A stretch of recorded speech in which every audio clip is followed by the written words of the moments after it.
존경하는 시니어 여러분 안녕하세요.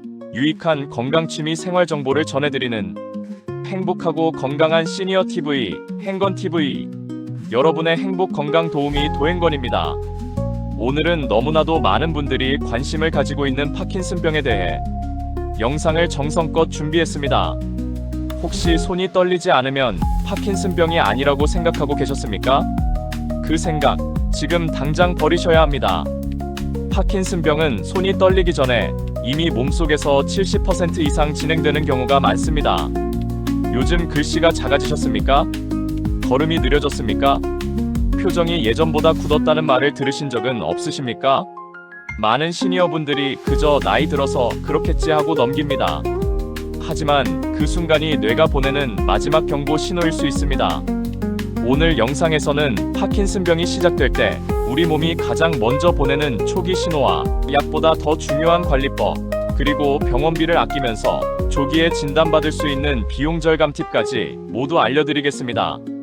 영상 마지막에는 시니어 분들께 파킨슨병 퇴치를 위한 핵꿀팁과 비용 절감 팁도 전해드릴 테니 끝까지 시청 부탁드립니다. 아직 구독과 좋아요를 눌러주지 않으셨다면 지금 영상 바로 밑에 구독과 좋아요를 꾹 눌러주세요. 여러분들께 정말 보물 같은 영상으로 보답해드리겠습니다. 구독하시면 시니어 건강 영상을 정기적으로 편하게 받아보실 수 있습니다. 소중한 분들께도 널리 공유 부탁드립니다. 자, 그럼 시작하겠습니다. 손이 떨려야만 시작되는 병이 아닙니다. 파킨슨병은 조용히, 아주 조용히 뇌를 무너뜨리는 병입니다. 파킨슨병은 뇌의 흑질이라는 부위에서 도파민을 만드는 신경세포가 점점 사라지면서 발생하는 퇴행성 신경질환입니다. 도파민은 우리 몸의 움직임을 부드럽게 조절하는 핵심 물질입니다. 이 물질이 줄어들면 걷는 속도, 표정, 목소리, 글씨 크기까지 모두 서서히 변하게 됩니다. 서울대학교병원 신경과에서는 파킨슨병을 단순한 떨림 질환이 아니라 전신 기능 저하를 동반하는 만성 진행성 뇌질환으로 설명하고 있습니다. 또한 대한신경과학회는 초기 5년이 향후 20년의 삶의 질을 결정한다고 강조합니다. 문제는 많은 시니어분들이 이것을 노화라고 착각한다는 점입니다. 글씨가 작아지는 것도, 어깨가 굳는 것도, 냄새를 잘 못 맡는 것도 단순한 나이 탓으로 넘기기 쉽습니다. 하지만 파킨슨병은 진단 시점보다 훨씬 이전부터 진행됩니다. 영국 파킨슨 UK 연구자료에 따르면 증상이 나타날 때 이미 도파민 세포의 절반 이상이 소실된 경우가 많다고 보고하고 있습니다. 즉, 파킨슨병은 증상이 보일 때가 아니라 보이기 전이 진짜 시작입니다. 지금 이 영상을 보고 계신 여러분, 혹시 몸이 느려졌다는 말을 듣고 계시다면 그저 나이 때문이라고 단정하지 마셔야 합니다. 파킨슨병은 조기 발견이 곧 인생의 속도를 지키는 길입니다. 파킨슨병은 어느 날 갑자기 생기는 병이 아니라 수년에서 수십 년 동안 쌓인 흔적이 한 번에 드러나는 병입니다. 즉, 오늘의 손끝 떨림은 어제의 생활이 남긴 기록일 수 있습니다. 첫째, 나이와 유전 요인이 바탕에 깔릴 수 있습니다. 나이가 들수록 도파민 신경세포는 자연스럽게 약해질 수 있고 일부는 가족력이나 특정 유전자 변이가 위험을 올릴 수 있습니다. 여기서 중요한 예방법은 딱 한 가지입니다. 유전은 바꿀 수 없지만 진행 속도는 늦출 수 있다는 사실을 기억하셔야 합니다. 서울대학교병원은 파킨슨병을 장기적으로 관리해야 하는 진행성 질환으로 설명하며 조기 평가와 꾸준한 생활 관리의 가치를 강조합니다. 둘째, 농약, 살충제, 유기용제 같은 환경 노출이 위험을 높일 수 있습니다. 시니어분들 중에는 텃밭, 과수원, 창고 정리, 페인트 칠을 하다가도 마스크 없이 하시는 분이 많습니다. 이 부분은 오늘부터 바꿔야 합니다. 농약이나 살충제를 다룰 때는 장갑과 마스크를 착용하고 바람이 통하는 곳에서 사용해야 하며 사용 후에는 손, 얼굴을 바로 씻어야 합니다. 채소와 과일은 흐르는 물에 충분히 씻고 껍질째 드실 때는 한 번 더 문질러 세척하는 습관이 도움이 됩니다. 셋째, 머리 외상과 반복되는 충격이 누적되면 위험이 올라갈 수 있습니다. 넘어져서 머리를 찧었던 경험을 대수롭지 않게 넘기지 마셔야 합니다. 예방법은 격한 운동을 피하라는 뜻이 아니라 넘어지지 않게 만드는 환경을 먼저 바꾸라는 뜻입니다. 집안에서는 미끄럼 방지 매트를 깔고 문턱은 낮추고 밤에는 동선의 조명을 켜두셔야 합니다. 지팡이나 보행 보조기는 부끄러운 도구가 아니라 뇌를 지키는 보험이라는 관점으로 보셔야 합니다. 넷째, 파킨슨병은 장과 뇌가 연결된 문제로 시작될 수 있다는 이야기가 계속 나오고 있습니다. 그래서 떨림보다 먼저 변비, 수면 문제, 후각 저하가 나타나는 분들이 많습니다. 여기서 의외의 예방법 포인트가 나옵니다. 변비를 방치하면 약 흡수도 흔들리고 하루 컨디션이 무너져서 움직임이 더 굳어질 수 있습니다. 따라서 물을 조금씩 나누어 마시고 식이섬유를 꾸준히 챙기며 변을 참지 않는 루틴이 예방과 관리의 첫 단추가 됩니다. 수면도 마찬가지입니다. 잠에서 소리를 지르거나 꿈을 꾸며 손발이 크게 움직이는 수면 행동이 반복된다면 단순한 잠버릇으로 넘기지 말고 전문의 상담을 고려하셔야 합니다. 다섯째, 시니어분들이 가장 많이 하는 실수가 있습니다. 움직임이 불편하니 몸을 아끼는 것이 최선이라고 생각하는 것입니다. 하지만 대한신경과학회는 운동이 신경계 기능 유지에 도움이 될 수 있음을 지속적으로 교육하고 있습니다. 핵심은 무리한 운동이 아니라 동작을 작게 줄이지 않는 연습입니다. 걸을 때 보폭을 일부러 조금 더 크게, 팔을 조금 더 크게 흔들어 주는 것만으로도 굳어가는 패턴을 깨는데 도움이 됩니다. 여섯째, 오늘부터 할 수 있는 선택형 루틴을 드리겠습니다. 첫째, 텃밭이나 청소, 페인트 작업을 하실 때 장갑과 마스크를 기본 장비로 두시고 작업 후 손 세정까지 한 세트로 묶어 두셔야 합니다. 둘째, 변비가 있다면 아침 식사 후 화장실에 앉는 시간을 고정해 장을 훈련시키는 루틴을 만들어 보셔야 합니다.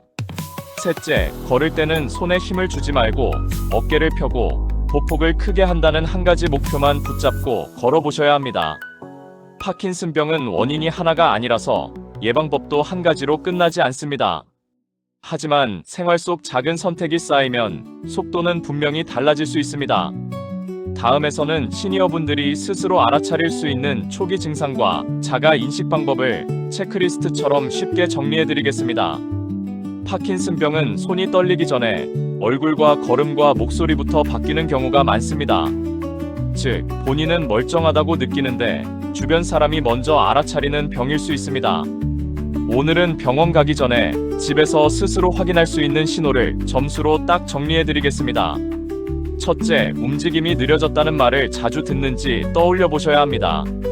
예전에는 금방 하던 단추 채우기, 동전 꺼내기, 휴대폰 자판 누르기가 느려졌다면 중요한 단서가 됩니다. 미국 국립신경질환뇌졸중 연구소 NINDS는 파킨슨병이 핵심 증상으로 느린 움직임을 강조합니다. 둘째, 글씨가 작아졌는지 확인해 보셔야 합니다. 종이에 이름을 2번 써보셨을 때 뒤에 쓴 글씨가 눈에 띄게 작아지면 의심 신호가 될 수 있습니다. 이런 변화는 단순한 시력 문제가 아니라 손의 미세 조절이 달라졌다는 뜻일 수 있습니다. 셋째, 걸음걸이가 바뀌었는지 점검하셔야 합니다. 보폭이 줄고 발이 바닥에 끌리거나 방향을 바꿀 때 몸이 늦게 따라오면 조기 신호일 수 있습니다. 서울대학교병원 신경과에서는 파킨슨병에서 자세 불안정과 보행 변화가 흔히 동반된다고 설명합니다. 넷째, 표정과 목소리를 체크하셔야 합니다. 사진을 찍을 때 무표정해 보인다는 말을 듣거나 말소리가 작아졌다는 이야기를 들으면 그냥 성격 탓으로 넘기시면 안 됩니다. 대한신경과학회는 파킨슨병이 운동 증상뿐 아니라 말하기, 표정, 삼킴 기능까지 영향을 줄 수 있음을 안내합니다. 다섯째, 떨림이 있더라도 양쪽이 동시에 시작되는 경우는 드뭅니다. 한쪽 손가락 끝이 가만히 있을 때 떨리다가 움직이면 잠깐 줄어드는 양상이면 파킨슨병 떨림의 특징과 닮아 있을 수 있습니다. 반대로 양손이 동시에 떨리고 긴장할수록 더 심해지면 다른 원인도 흔하니 겁만 먹기보다 양상을 관찰하셔야 합니다. 이제 자가 점수표로 정리해 보겠습니다. 각 항목에서 그렇다는 2점, 가끔 그렇다는 1점, 아니다는 0점으로 체크하시면 됩니다. 1.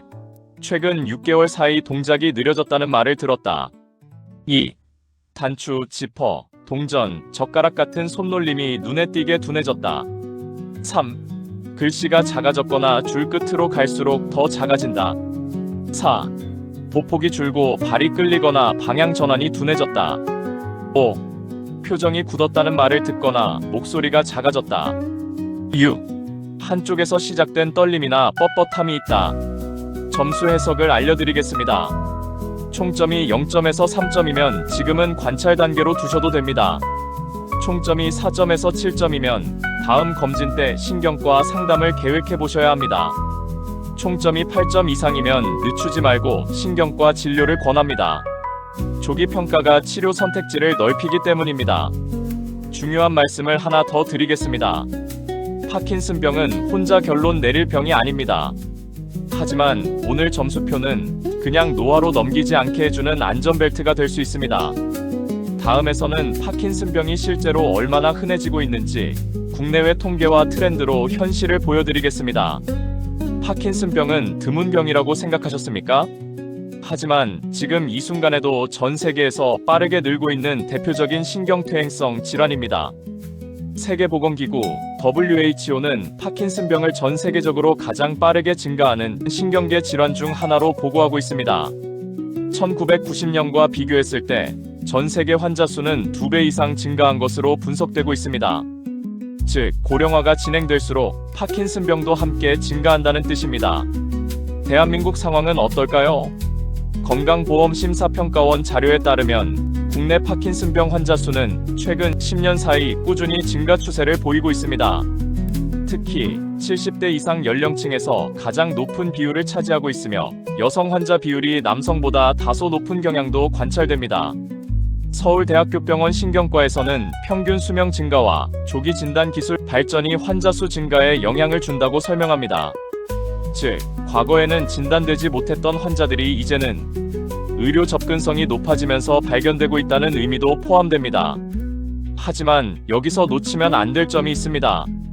환자 수가 늘어난다는 것은 단순한 통계가 아니라 가족 돌봄 부담, 의료비 지출, 삶의 질 문제로 이어진다는 사실입니다. 미국 하버드 대학교 공중보건대학 연구팀은 파킨슨병이 장기 치료와 재활이 필요한 질환이기 때문에 개인과 사회 전체의 의료비 부담이 지속적으로 증가할 수 있다고 발표했습니다. 또 하나의 흐름은 조기 진단의 중요성입니다. 최근에는 후각 검사, 수면 행동 장애 평가 등 비운동 증상을 활용한 조기 선별 연구가 활발히 진행되고 있습니다. 대한신경과학회 역시 초기 단계에서의 전문 진료가 예후에 영향을 줄 수 있음을 지속적으로 강조하고 있습니다. 즉, 파킨슨병은 남의 이야기가 아니라 고령 사회를 사는 우리 모두가 알아야 할 현실입니다. 자, 그럼 잠시 눈을 쉬셨다가 다음으로 실제 사례와 검사 및 여러가지 치료 방법에 대해 알려드리겠습니다. 영상 마지막에는 시니어 분들께 파킨슨병 예방을 위한 핵꿀팁과 비용 절감 팁도 전해드릴 테니 끝까지 시청 부탁드립니다. 아직 구독과 좋아요를 눌러주지 않으셨다면 지금 영상 바로 밑에 구독과 좋아요를 꾹 눌러주세요. 여러분들께 정말 보물 같은 영상으로 보답해드리겠습니다. 구독하시면 시니어 건강 영상을 정기적으로 편하게 받아보실 수 있습니다. 소중한 분들께도 널리 공유 부탁드립니다. 자, 다음 이야기를 시작하기 전에 오늘 주제와 딱 맞는 깜짝 퀴즈 하나 드리겠습니다. 손이 안 떨리면 파킨슨병이 아니라고 생각하고 계셨습니까? 그렇게 생각하셨다면 오늘 퀴즈 듣고 깜짝 놀라실 겁니다. 파킨슨병이 시작될 때 가장 먼저 나타나는 변화는 다음 중 무엇일까요? 자, 보기를 잘 들어보세요. 첫째, 손이 심하게 떨린다. 둘째, 걸음이 느려지고 보폭이 줄어든다. 셋째, 갑자기 체중이 증가한다. 넷째, 시력이 급격히 나빠진다. 많은 분들이 당연히 첫 번째라고 생각하실 겁니다. 하지만 정답은 생각보다 전혀 다릅니다. 정답은 영상 중반에 공개됩니다. 자, 그럼 지금부터 정말 중요한 이야기를 시작하겠습니다. 그냥 나이 탓이라고 넘긴 그날이 인생의 속도를 확 꺾어버릴 수 있습니다. 오늘 사례는 누구에게나 일어날 수 있는 이야기라서 들으시는 동안 마음이 불편하실 수도 있습니다.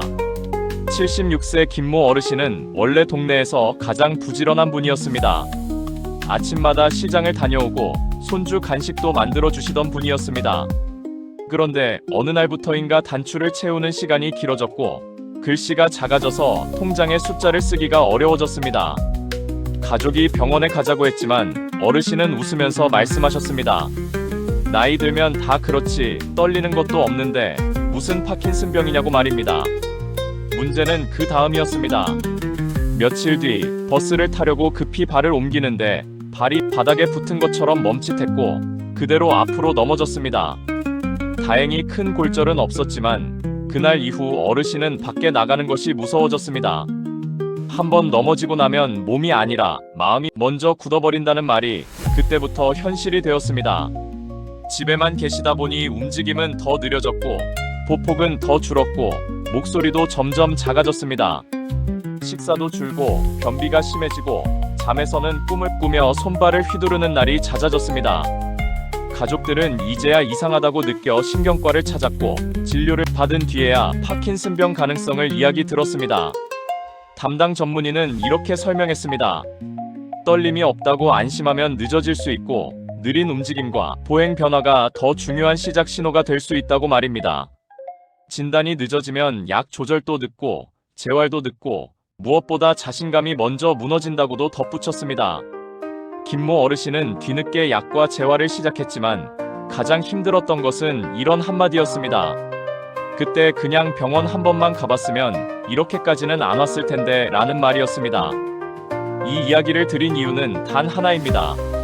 시니어 여러분이 오늘 점수표에서 높은 점수가 나왔다면 겁을 먹으시라는 뜻이 아닙니다. 지금이 가장 빠른 타이밍이라는 뜻입니다. 다음으로 약 말고도 도움이 되는 비약물적 관리와 집에서 할 수 있는 민간요법을 겹치지 않게 정리해드리겠습니다. 앞서 생활습관, 운동, 수면, 환경 노출 같은 큰 줄기는 이미 한 번에 정리해드렸습니다. 그래서 여기서는 겹치는 내용은 과감히 넘어가고 파킨슨병 시니어분들이 특히 궁금해하시는 비약물적 관리와 집에서 해볼 수 있는 민간요법을 핵심만 알려드리겠습니다. 첫째, 파킨슨병은 근육이 약해진다기보다 몸이 굳고 움직임의 시작 버튼이 느려지는 병이라서 몸을 풀어주는 순서가 정말 중요합니다. 아침에 일어나자마자 큰 운동부터 하지 마시고 손가락부터 시작해서 손목, 팔꿈치, 어깨를 순서대로 돌리며 관절을 깨우는 루틴이 도움이 됩니다.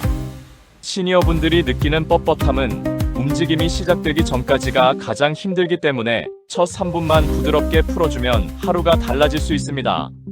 둘째, 목소리가 작아지고 말이 흐려지는 분들은 약보다 먼저 목의 근육을 살려야 합니다. 여기서 민간요법처럼 보이지만 꽤 실용적인 방법이 있습니다.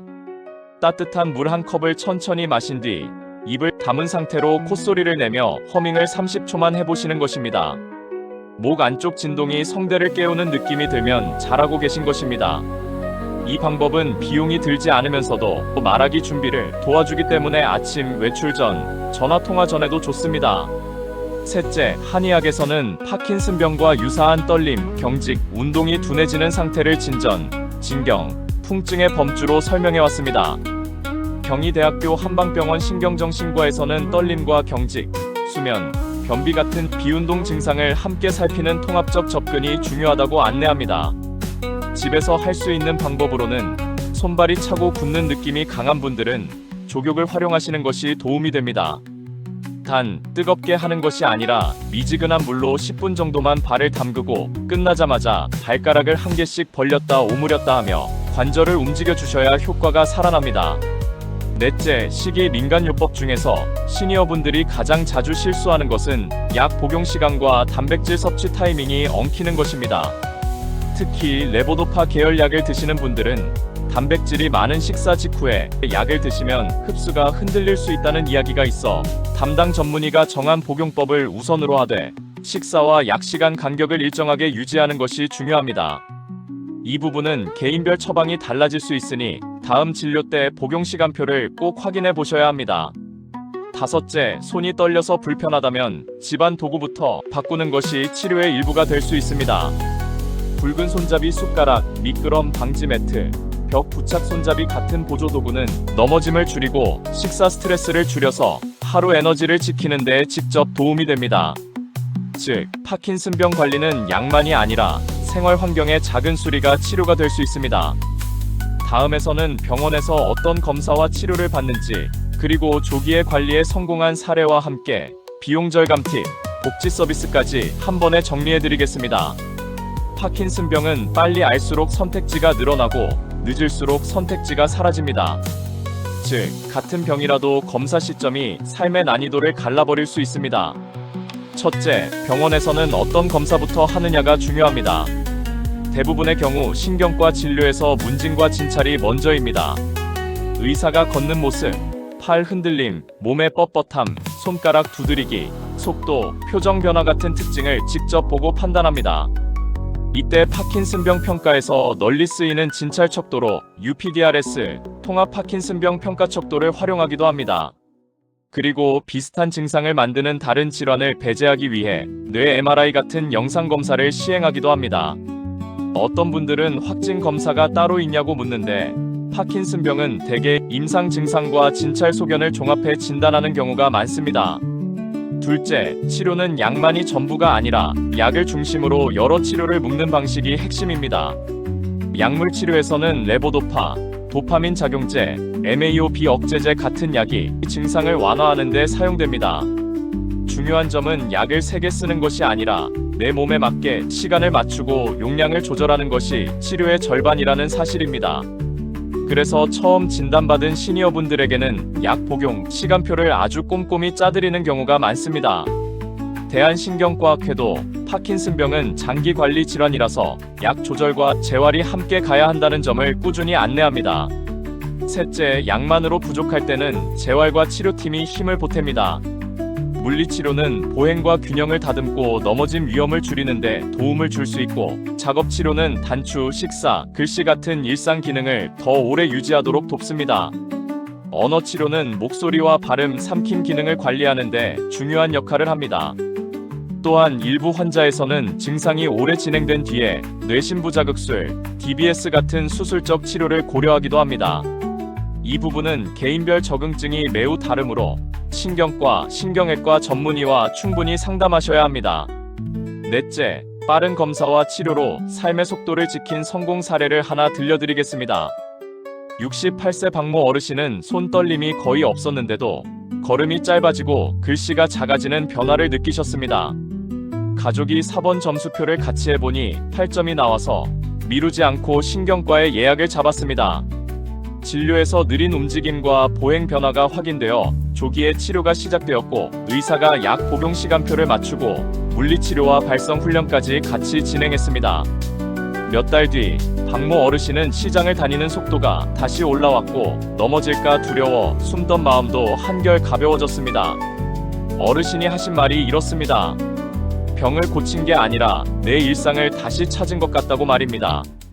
다섯째, 여기서부터가 시니어분들이 가장 궁금해하시는 비용 절감 팁입니다. 질병관리청 국가건강정보 포털은 파킨슨병이 진단 기준을 만족하면 중증난치 질환으로 산정 특례 등록이 가능하다고 안내합니다. 등록일로부터 5년 동안 파킨슨병으로 진료받을 때 요양급여 비용의 10%만 본인이 부담한다고 설명합니다. 즉, 등록을 해두면 장기 치료에서 부담이 확 줄어들 수 있다는 뜻입니다. 그리고 특례 기간이 끝나도 질환이 남아있고 계속 치료 중이면 재등록이 가능하다고도 안내합니다. 이 비용 절감 팁은 병원에서 알아서 해주겠지 하고 기다리면 놓치기 쉬우니, 신경과 진료를 보실 때 산정 특례 등록이 가능한지, 지금 제 상태가 기준에 해당하는지를 꼭 질문으로 꺼내셔야 합니다. 여섯째, 복지 서비스는 치료만큼이나 현실을 바꿔줍니다. 첫째, 건강보험심사평가원은 파킨슨병이 산정특례 대상 상병으로 포함된다고 안내합니다. 둘째, 거동과 일상생활에 도움이 필요해졌다면 노인장기요양보험 인정신청을 고려하셔야 합니다. 국민건강보험공단은 장기요양 인정신청이 공단지사 방문, 우편, 팩스, 인터넷 등으로 가능하다고 안내합니다.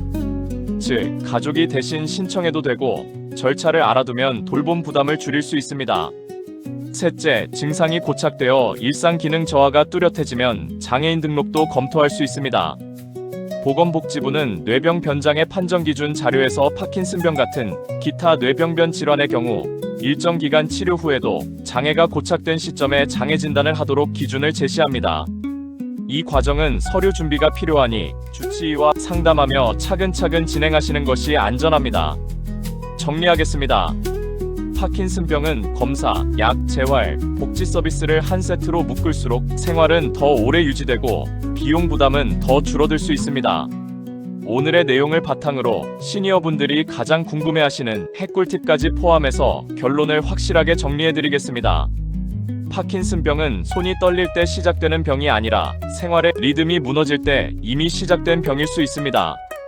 즉, 글씨가 작아지고 보폭이 줄고 표정이 굳는 변화가 보인다면 그날이 바로 행동을 바꿔야 하는 날입니다.